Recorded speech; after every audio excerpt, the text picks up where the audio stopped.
ಇಂದಿನ ಲೈಫ್ ಸ್ಟೈಲ್ನಲ್ಲಿ ಎದೆನೋವು ಎಂಬುದು ಸರ್ವೇಸಾಮಾನ್ಯವಾಗಿ ಎಲ್ಲರಿಗೂ ಇರುವಂತಹ ಕಾಯಿಲೆಯಾಗಿದೆ. ಈ ಎದೆನೋವು ಕಾಣಿಸಿಕೊಂಡಾಗ ನಾವು ಮನೆಯಲ್ಲೇ ಮಾಡಬಹುದಾದ ಕೆಲವು ಔಷಧಿಗಳ ಬಗ್ಗೆ ತಿಳಿದುಕೊಳ್ಳೋಣ ಬನ್ನಿ. ಬೀಜ ಬಲಿಯದ ಸೀಬೆಕಾಯಿಗಳ ಕಷಾಯವನ್ನು ತಯಾರಿಸಿ ಮಜ್ಜಿಗೆಯೊಂದಿಗೆ ಬೆರೆಸಿ ಕುಡಿದರೆ ತಕ್ಷಣ ಎದೆನೋವು ಕಡಿಮೆಯಾಗುತ್ತದೆ.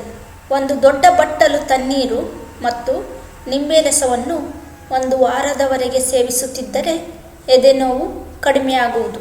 ಕೊತ್ತಂಬರಿ ಬೀಜವನ್ನು ಕುಟ್ಟಿ ಪುಡಿ ಮಾಡಿ ಅದನ್ನು ನೀರಿನಲ್ಲಿ ನೆನೆ ಹಾಕಿ ಚೆನ್ನಾಗಿ ಕಿವುಚಿ ಶೋಧಿಸಿದ ಕಷಾಯಕ್ಕೆ ಹಾಲು, ಸಕ್ಕರೆ ಬೆರೆಸಿ ಸೇವಿಸಿದರೆ ಎದೆನೋವು ಕಾಡುವುದಿಲ್ಲ.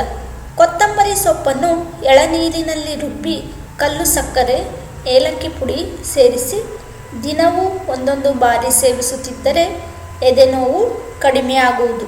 ದಾಳಿಂಬೆ ಹಣ್ಣನ್ನು ತಿನ್ನುತ್ತಿದ್ದರೆ ಕೆಮ್ಮು ಸಹಿತ ಬರುವ ಎದೆನೋವು ಬರುವುದಿಲ್ಲ. ಸಾಧ್ಯವಾದರೆ ವಾರಕ್ಕೆ 3 ದಿನವಾದರೂ ದಾಳಿಂಬೆ ತಿನ್ನುವುದನ್ನು ಅಭ್ಯಾಸ ಮಾಡಿಕೊಳ್ಳಿ. ಇನ್ನೂ ಹೆಚ್ಚಿನ ಸೌಂದರ್ಯ ಮತ್ತು ಆರೋಗ್ಯ ಸಂಬಂಧಿತ ಸಲಹೆಗಳಿಗಾಗಿ ಮನೆಮದ್ದು ಯೂಟ್ಯೂಬ್ ಚಾನಲ್ ಅನ್ನು ಸಬ್ಸ್ಕ್ರೈಬ್ ಮಾಡಿ, ಲೈಕ್ ಮಾಡಿ, ಕಮೆಂಟ್ ಹಾಕಿ.